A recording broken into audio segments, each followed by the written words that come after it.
Welcome back everyone to my Let's Play of Final Fantasy V, the 4-job Fiesta for TnyToe's Rat Rescue. In the last episode, we had just got our submarine, so now we're able to finally go underwater. There's not really too much to explore underwater, but it is critical that we're able to go underwater in order to get the 3rd and the 4th tablets. There's also 2 little bonus areas we can go to underwater. One will allow us to get a secret job, the mine job. We'll meet up with that mine that we met up in Carwin a while ago. And then the second place is this psychic who lets you know basically some stats about the game, like how many battles you fought, and how much treasure you've completed, so... Hey, that's a nice tune. We got the last Bard song here, so since we played that final piano in the Mirage Village, we're able to get that final song, so woohoo! Of course, we'll never be able to use any of those songs, but oh well. So, we're going to make a return trip to Mirage, because we want to get that one treasure that guy promised us. He said he'd give us a prize if we rode around the world on a yellow chocobo. So we're gonna do that. But first, we're gonna head to the sunken Walse Tower. Remember when we picked up the water crystal? The tower and the ground surrounding it sunk down into the water. Well, here's where it sunk.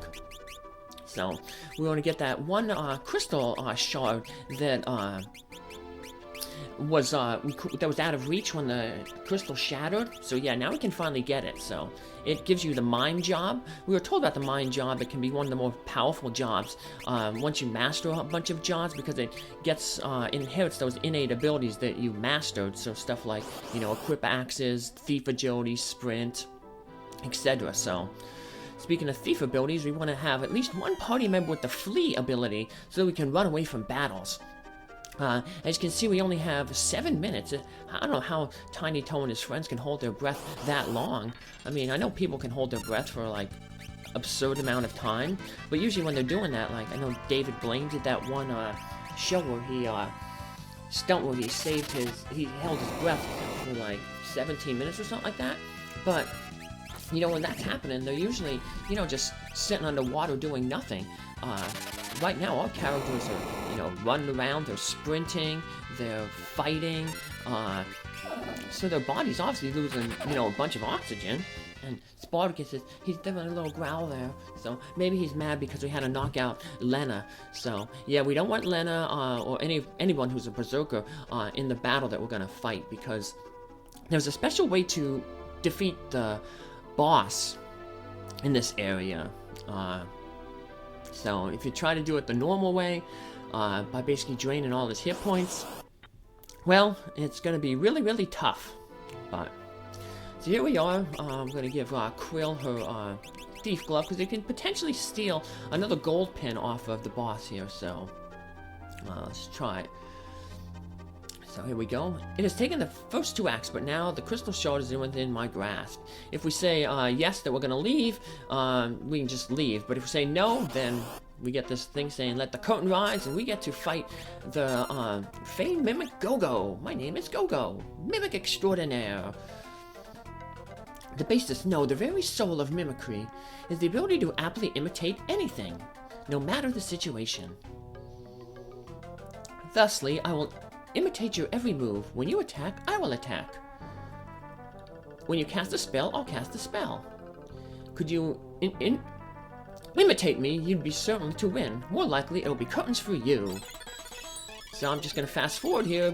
I tried to steal, I ended up with the leather armor. So he counters that with a physical attack, but luckily Faris dodged it, so... because he hits really hard. Now, Gogo, when you do 14,000 hit points of damage, he kind of goes berserk and he just starts casting like really strong spells like Meteor, knocks you out, and he counters spells that you hit him with powerful spells of his own, and if you hit him with physical attacks, he hits you really hard. So the key to this battle is do nothing. Oh, bravo! Perfect, just lovely. You've seen me doing nothing, and are copying that nothing yourselves. Rather, you're doing perfectly nothing, perfectly. Yes, you feel it. The essence of mimicry. I give you my blessing to continue on the path of imitation. Audio, break a leg. And he exiles himself to, I guess, the interdimensional rift. Maybe he'll meet Gilgamesh there. So it would be nice if we got those 50 job points for Lenna there. She still has to master the Berserker job, but we didn't want the Berserker fighting because then Gogo would be countering and fighting us back and hitting us, and we wouldn't be able to beat him like that, so. But yeah, with the right jobs and stuff, you can defeat him normally. Doesn't matter, though, how you defeat him, you know, whether you just do the cheap way there, just doing nothing, or taking him down to 0 hit points, you'll still get access to that mine crystal, so. But of course, we will not be able to use that job, so. We're gonna have to switch a few jobs around here because TnyToe is finally mastered. He's the first one to master the archer. So, yeah, everybody else is gonna have to master an archer, and other folks are gonna have to stay in their jobs that they're already mastered. But TnyToe has mastered everything, so. Lenna still has the Berserker and the archer to go, but she's getting close to Berserker, so maybe in the next dungeon she'll have Berserker finished, so. But, alright, now we're running really low on time. If you were watching closely, there was a treasure chest that we skipped over. We wanted to save that treasure chest. We purposely skipped it because that treasure chest is going to give us another 7 minutes worth of air. I guess there's like some air bubbles in there, so we get a nice big breath. And luckily we can get, you can save a little bit of stats by just falling into the hole from the top there, so. Alright, so we got another 7 minutes of air. That'll easily allow us to get out of this tower, so. Speaking of Gogo, you don't really know, I know I said him before, but they never really specify Gogo's gender, so. Both in this game and in Final Fantasy VI, where Gogo is an optional party member. But. Oh, one of the things he said, break a leg. That's, you know, you figure, why would you tell somebody to, like, break a leg? Well, like, you say that when they're, like, acting, because it means if you break a leg, you get put in a cast. So it's like, if you audition, and you do well, you broke your leg and got in a cast, so you nailed the audition, you've gone to the cast, though, of the show. So that's kind of like the, where that little term came from, so. Alright. Now, there's the Phoenix Tower, and there is the North Mountain, but as you can see, there's all desert around there, but there's also that one little piece of forest, so that's why the Black Chocobo is important. We need that Black Chocobo to get to that forest, so that we can end up getting the Phoenix Tower optional dungeon, and also the Bahamut from the North Mountain. Speaking of Chocobos, we wanted to head back to Guido's Cave, and pick up our Chocobo friend, Boko.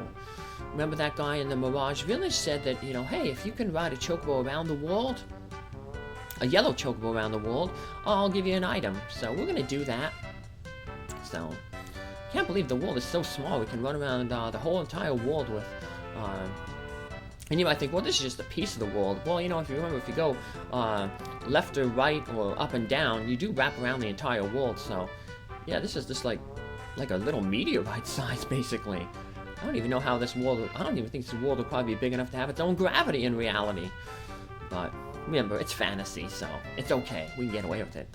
And this world, it wouldn't look like a meteor because it would kind of look like a donut if you kind of mapped it out in reality, so. Now, we don't encounter anything on the Chocobo, so that's good. But we want to go left there because the Mirage, not Mirage, Crescent Town blocks the way onto the right. Yeah, you can't squeeze. Boko's been, I guess he's been eating too good in the pirate cave, so he can't squeeze around the town. There's, you might earlier thing I drove by, I flew by Tycoon there. I made sure to avoid it though, because if you get really close to that that dark hole there, it sucks you into the interdimensional rift. Now you can just instantly leave the rift, but I'll show that cutscene off later. So didn't feel like doing it now. Save it for when we actually go. So hey, we've made it around the world. We can let go of our Chocobo, Boko, and we can just hop back into our airship. And let's head to Mirage. There we go, head to the Mirage Forest. We're gonna park over here because when you get kicked out of Mirage, you end up over there on the left anyway, so we're closer to our airship, less chance of getting into a fight, so. Even if we decide to walk through you know, the forest to, in case there was a fight, we'd only go back to Mirage. Whoa, you really went around the whole world? That's nuts, but a promise is a promise. And we get the Mirage Vest. It's a light piece of armor, so it'll be good for our Thief. Especially we can keep our Thief now in the front row. Because what the Mirage Vest does is it puts a mirage around the character. And it basically functions as the image ability, the image spell or the image ability that like ninjas have. You saw how useful that was for fighting Shin Ryu in my last Final Fantasy IV job Fiesta for rabbit and small animal rescue. Basically what it does is allows you to dodge 2 physical hits. So yeah, the first 2 physical hits in a battle against whoever's wearing the Mirage Vest will whatchamacallit, miss. Guaranteed miss. So, woohoo! So yep, see we end up right outside the airship. We're gonna hop on our airship and turn it into a submarine. So just a little bit northeast of Crescent, we want to head down into the underwater. We check our map here. Well, we're kind of close to where the 3rd dungeon is, so it's a little to the northeast of the Crescent Island. Now, on our map, you'll see there's 4 areas. So right to the north there is the dungeon. Further north is the Walsh Tower. To the left, there were 2 dots. One is just takes you back to the Moor Village, kind of like how we did in the in Galf's world, but we don't have to do that because remember we can get to Moor Village just in the land now, because the deserts there took away that the mountains. And then the other cave there is just a short cave that allows you to get to Istory Falls. So that's why Istory Falls is going to be where the 4th tablet is. So that's why we need a submarine to get the 3rd and the 4th tablets. I guess I was saying second because I was thinking, 2 tablets. So here is the 3rd tablet dungeon, the Great Sea Trench. Even though it's underwater, this is the fire elemental dungeon because it's basically like an undersea volcano. TnyToe has that new X-Fight ability. Basically does, like the Hayate bow, it does 4 attacks at half power, so basically double damage, so, of normal. So once again, we fight these guys again, and as always, we just want to take them down with 2 level 3 flares. And Lenna went real quick there and managed to take out one gargoyle.